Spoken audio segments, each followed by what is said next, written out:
আসসালামু আলাইকুম। আমার প্রিয় শিক্ষার্থীবৃন্দ, বিউটিফুল শিক্ষার্থীবৃন্দ, কেমন আছো তোমরা? ভালো আছো? ক্লাস 8 এর মধ্যে যারা পড়তেছো মাদ্রাসা কিংবা স্কুলে, তোমাদের জন্য একটা হচ্ছে একদম একদম কমন উপযোগী একটা হচ্ছে যে তোমাদের জন্য একটা সাজেশন নিয়ে আসছি। সেই সাজেশনটা কিভাবে সলভ করতে হয়, উত্তর সহ মান বন্টন সহ সবকিছু আমি তোমাদেরকে জানিয়ে দিচ্ছি। কিভাবে প্রশ্ন আনসার করবা, তোমাদের জন্য এটা ক্লাস 8 ওঠার পর প্রথম পরীক্ষা, সো অনেক বেশি উপযোগী। অবশ্যই ভিডিওটা সাবস্ক্রাইব করে রাখো, আমার চ্যানেলটা সাবস্ক্রাইব করে রাখো এবং ভিডিওটা সম্পূর্ণ দেখো। তোমাদের অবশ্যই কাজে লাগবে এবং অবশ্যই কাজে লাগবে, ঠিক আছে? সো কাজের ভিডিওটা অবশ্যই দেখতে হবে কিন্তু, ঠিক আছে? পরীক্ষা আগে একবার চোখ বুলে নাও, তুমি দেখবা যে প্রায় কমন চলে আসছে, ঠিক আছে? সো একবার দেখে নাও কেমন। তাহলে হচ্ছে যে প্রথম আমরা মানবন্ধ আসবো। সেটা হচ্ছে আমাদের প্রথমে যেটা লাগবে সেটা হচ্ছে কি লাগবে বলো? আমাদের হচ্ছে এমসিকিউ হচ্ছে কত? 30টা। 30টা এমসিকিউর মধ্যে একটার মধ্যে 1 নাম্বার করে, 30টাতে কত নাম্বার পাবো? 30 নাম্বার, ঠিক আছে? 30টা এমসিকিউ আসবে। তারপর হচ্ছে এরপর সংক্ষিপ্ত প্রশ্ন আসবে 10টা, লিখতে হবে। আসবে হচ্ছে 15টা, 15টা থেকে 10টা চয়েস করে লিখবা তুমি। তাহলে 10টার মধ্যে 20 নাম্বার, তাহলে তুমি 30 এবং 20-এ 50 এবং 8টা সৃজনশীল দিবে। সেই 8টা সৃজনশীল থেকে তুমি 5টা লিখবা, ঠিক আছে? তাহলে হচ্ছে 5টার মধ্যে তুমি হচ্ছে 50, তাহলে 50 50 100 নাম্বার, ঠিক আছে? সো আমরা দেখো এই যে একটা প্রশ্ন যেটা সলভ করতেছি, কমন উপযোগী, অনেক বেশি কমন উপযোগী এই প্রশ্নটা। প্রথমে আমরা 1 নাম্বার, ঠিক আছে, সংক্ষিপ্ত প্রশ্নগুলো সলভ করবো, ঠিক আছে? দেখো 1 নাম্বার প্রশ্নটা কি বলছে? বলছে বিশের মৌলিক গুণনীয়ক কোনটি? বিশের মৌলিক গুণ নিয়ে আমরা জানি মৌলিক সংখ্যা হচ্ছে কোনগুলো? সাধারণত 2 3 5, তারপর হচ্ছে 7 11, যেগুলো এক এবং ওই সংখ্যা ব্যতীত অন্য কোনো কি থাকে না, অন্য কোনো গুণনীয়ক থাকে না, সেগুলোকে মৌলিক সংখ্যা বলে থাকে। তাহলে বিশের মৌলিক গুণনীয়ক হচ্ছে কত? অবশ্যই 1-এর বি নাম্বার, 5 হচ্ছে একটা মৌলিক গুণনীয়ক, ঠিক আছে? 2 নাম্বার, 1 থেকে 10 পর্যন্ত কতটি সংখ্যাকে দুটি বর্গের যোগফল রূপে প্রকাশ করা যায়, ঠিক আছে? তো হচ্ছে এটা কিভাবে করবা? এটা হচ্ছে তুমি প্রত্যেকটা সংখ্যা একটু ভেঙে দেখবা, তারপর হচ্ছে ইজিলি পারা যায়। 2 এর তার কোনটা হবে? 2 এর সি নাম্বার 4 হবে। 4 ক্রমের ম্যাজিক বর্গের কোনাগুনি যোগফল কত? ঠিক আছে? 4 ক্রমের, এটা তোমাদের উদাহরণে আছে, তাহলে একবার দেখে নিলে পারবা। সেটা হচ্ছে 34 হবে। কি হবে? 34। 4 নাম্বারটা, 2 অঙ্কের সংখ্যা 45, 2 অঙ্কের সংখ্যা 45 এবং এর অঙ্কটা স্থান বিনিময় করে পাওয়া সংখ্যাটির যোগফল কত? ঠিক আছে? তাহলে যোগফল কত? তুমি দেখো 4 এবং 5 যোগ করলে কত হয়? 9। সো এটা হচ্ছে সাধারণত 99 হবে, ঠিক আছে? এটা একটু তুমি একবার দুবার এরকম কতগুলো ম্যাথ আছে এগুলো সলভ করলে খুব ইজিলি পাওয়া যায়। 5 নাম্বারটা দেখো, যেটা প্রথম প্যাটার্ন থেকে আসছে। প্যাটার্নের মধ্যে আসছে 1 3 5 7, প্যাটার্নটি কোন বীজগাণিতিক রাশি দ্বারা প্রকাশ করা যায়? দেখো এখানের মধ্যে সাধারণত এই যে প্রথমটাকে কি লিখতে পারি?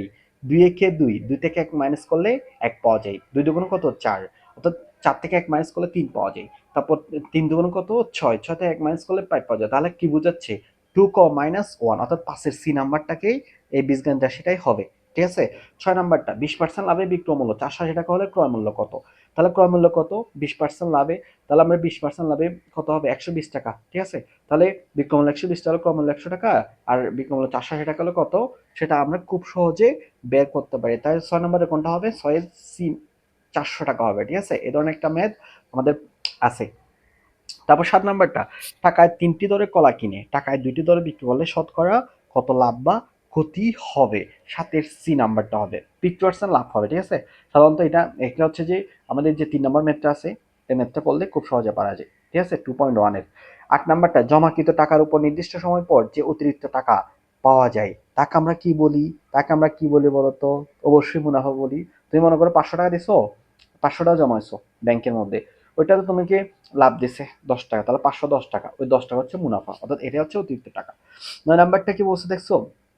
শতকরা বার্ষিক কত মুনাফায়? কত মুনাফায় মিন্স কার? আমরা আই সমান পি আর এন যে সূত্র আছে, ওই সূত্রটা অ্যাপ্লাই করলে কত মুনাফায় মিন্স আই এর মান বের করতে বলেছে। তাহলে পি এর মান 4,000 আছে, এন সমান 4 বছর আছে, এখানের মধ্যে মুনাফা, বছরের মুনাফা 2400 টাকা হবে। তাহলে কত মুনাফা মিন্স এখানে হচ্ছে আসলে মুনাফার হার আর কে বের করতে বলতেছে, মুনাফা দেওয়া আছে। তাহলে আমরা এই সূত্র আই সমান পি আর এর মধ্যে আর কে খুব ইজিলি বের করতে পারি। তাহলে কি হবে বলতো? 9-এর বি নাম্বার 15% হবে, ঠিক আছে? X square minus 8x minus 3 এর সাথে কত যোগ করলে যোগফল পূর্ণবর্গ হবে? অর্থাৎ আমরা পূর্ণবর্গ কিভাবে পাই? কিভাবে পাই বলতো? সাধারণত a plus b whole square একটা পূর্ণবর্গ রাশি, ঠিক আছে? এরকম a plus b whole square সূত্র অ্যাপ্লাই করতে হবে। তাহলে 10-এর মধ্যে কোনটা যোগ করতে হবে বলো? 19 যদি যোগ করো তাহলে কি হবে জানো? এই যে এটা একটা a square minus twice ab plus b square, অর্থাৎ a মাইনাস b স্কয়ার পূর্ণবর্গ সংখ্যা হবে। তারপর দেখো 11 নাম্বারটা, 11 নাম্বার, তাহলে 11 নাম্বারটা কি বলছে দেখছো? a প্লাস 1 এ সমান 2 হলে, আমরা এই ধরনের বীজগাণিতিক একশো অনেকগুলো করছি, তাই না? এই যে a plus b square, square plus b square সমান কি? স্কয়ার প্লাস b স্কয়ার সমান a plus b square, minus twice AB আবার এম আই স্কোয়ার প্লাস টোয়াইস এবি, এটা দিয়ে আমরা যে প্রত্যেকটা ডিফাইন করি মানে একটু ভেঙে ভেঙে দেখি, তাহলে হচ্ছে 11 নম্বরের মধ্যে কোনটা হবে? অনলি 1 এবং 2 কে ভাঙা যাবে, কিন্তু 3 নাম্বারটা যদি সূত্র অ্যাপ্লাই করি এটা আসবে না। সো আমাদের প্রথমটা হবে, তাহলে 1 এবং 2 কে চয়েস করবো। 11 কত হবে? ক নাম্বার হবে? 12 নাম্বার, যদি x plus one by x সমান 2 হয় তাহলে x cube plus one by x cube, এটা আমরা সূত্র পাই না? এই যে মান নির্ণয় যে সূত্রটা, A plus B whole cube minus T এবং এ প্লাস বি, এটা দিয়ে যদি করি খুব সহজে মানটা বের হয়ে যাবে। তাহলে 12 নম্বর কোনটা হবে? বি নাম্বার, 2 হবে এটার মান। 13 নম্বরটা যেটা হবে সেটা হচ্ছে এ প্লাস বি স্কয়ার মাইনাস এ প্লাস বি স্কয়ার সমান, আমরা কি জানি? সূত্র মুখস্থ বলে দিলে হচ্ছে। তাহলে কি হবে বলতো?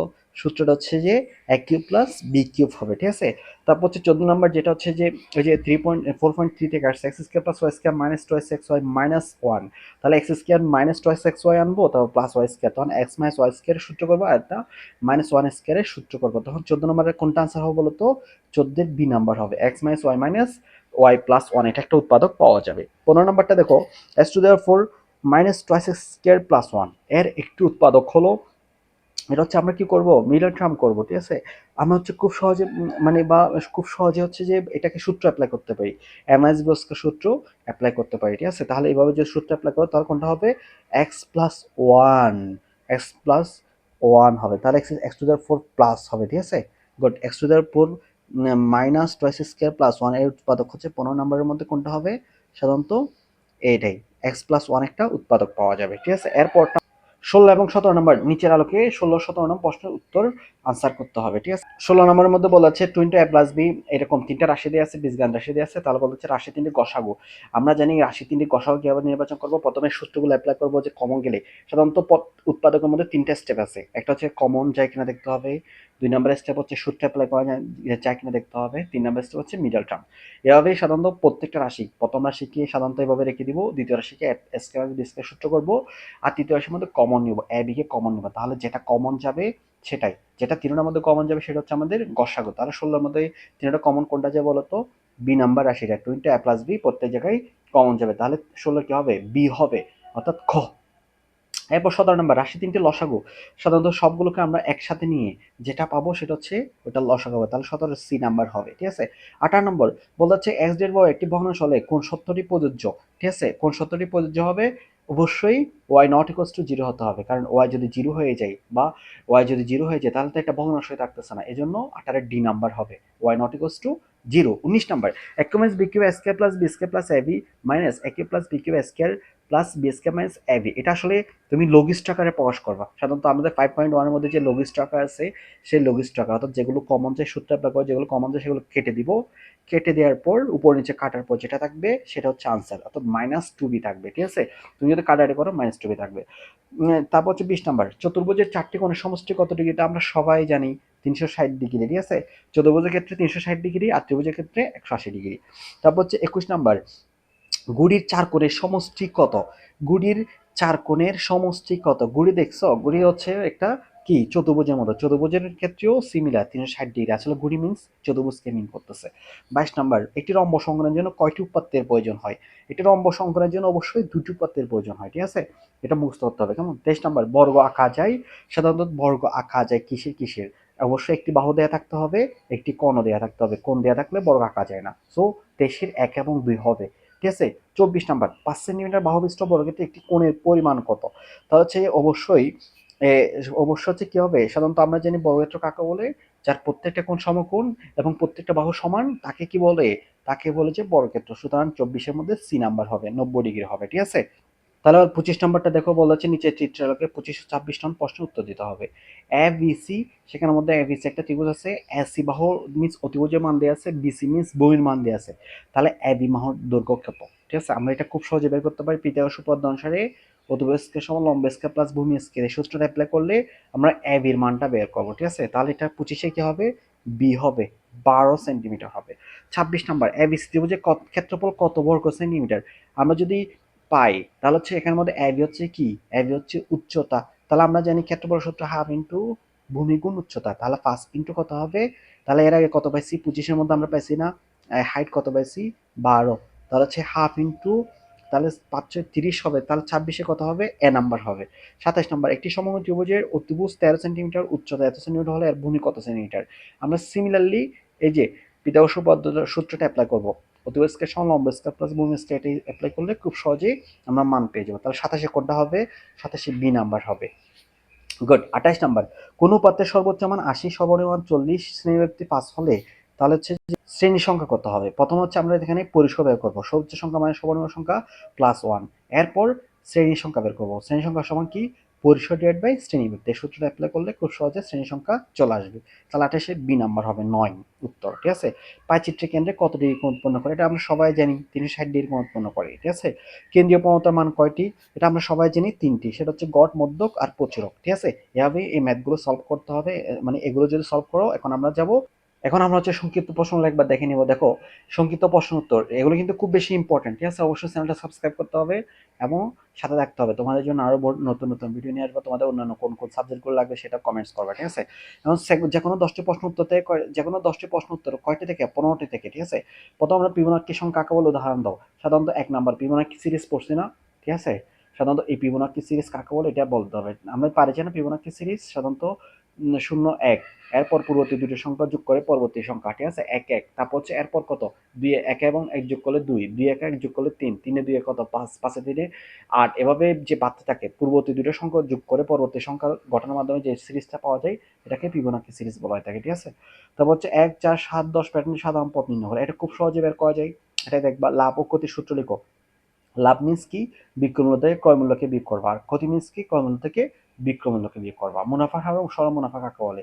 মুনাফা হার মিন্স কি? সাধারণত একটা নির্দিষ্ট সময়ের পর, ঠিক আছে, যে পরিমাণ, ঠিক আছে, শতকরা যে পরিমাণ আমরা লাভ পেয়ে থাকি সেটা হচ্ছে মুনাফার হার। আর সরল মুনাফা কাকে বলে? সাধারণত একটা নির্দিষ্ট সময় পর যে যেটা আমরা হচ্ছে মানে যে টাকাটা আসল টাকা সেটার উপর যে এক্সট্রা টাকাটা পাবো সেটা দিয়ে আমরা যে টাকাটা পাবো সেটাকে সরল মুনাফা বলা হয়ে থাকে। 5 নাম্বারটা দেখো, একদম ইজি। a প্লাস বি সমান root 5 square minus B square সমান রুট 5, এত হলে তাহলে tan a b এর মান। ঠিক আছে। আমরা a square minus B square থেকে a মাইনাস b মান বের করব। a প্লাস বি না a মাইনাস বি, তাহলে হচ্ছে a প্লাস বি মানটা এদিকে যদি ভাগ করে দিই তাহলে রুট 3 আসে, তাহলে a মাইনাস বি মান আসে রুট 3। এই যে আবার tan a b এর মধ্যে এই মানটা বসাই দিলে খুব সহজে এটা করা যায়। a মাইনাস 2b এর ঘন নির্ণয় করো। আমরা a cube minus b cube সমান কি জানি? a cube minus b cube সমান a minus b whole cube সমান জানি a cube minus three square B plus three B square minus B. এই সূত্রটা অ্যাপ্লাই করলে খুব সহজে এটা পেয়ে যাওয়া। এক্স স্কয়ার মাইনাস এক্স, তারপর হচ্ছে এ প্লাস ওয়ান এ প্লাস টু। এটা তোমাদের বৃত্তি পরীক্ষা আসছে। ঠিক আছে। এটা হচ্ছে গত বছর বৃত্তি পরীক্ষা আসছে। এখানের মধ্যে এ প্লাস ওয়ান এবং এ প্লাস টুকে প্লাস ওয়ান করে ভাঙবা। এ প্লাস ওয়ান সমান একটা জিনিস ধরে নেবা, এরপর এটা কন্টিনিউ করলে খুব সহজেই উৎপাদক বিশ্লেষণ করা যায়। এক্স কিউ মাইনাস এক্স, এটা গসাগু, এটা খুব সহজে পারা যায়। তারপর হচ্ছে যে এরপর 9 নাম্বারটা দেখো, সমঅনির্দিষ্ট ভগ্নাংশ প্রকাশ করে, এটা আরো বেশি সহজে পাওয়া যায়। প্রথম হচ্ছে হরগুলোর লসাগু নিবা, তারপর সেই লসাগু দিয়ে প্রথম ভগ্নাংশের বর্গকে ভাগ করবা এবং ভাগফল যেটা আসবে সেটা দ্বারা উপর নিচে আবার গুণ করব। এভাবে তিনটা সমঅনির্দিষ্ট করা যায়। ঠিক আছে। তারপর দেখো 10 নাম্বারটা বলতেছে বর্গ একটি আয়ত আবার বর্গ একটি রম্বস, উক্তিটি কি সঠিক কিনা যাচাই করো। আয়ত কাকে বলে জানো? আয়ত সাধারণত যে চতুর্ভুজের 4টি বাহু সমান হয় এবং বিপরীত কোণ কি হয়, যে চতুর্ভুজের বিপরীত বাহুদের সমান এবং 4টি কোণ কি সমকোণ, সেটা হচ্ছে এটা আয়তের মধ্যে পড়ে।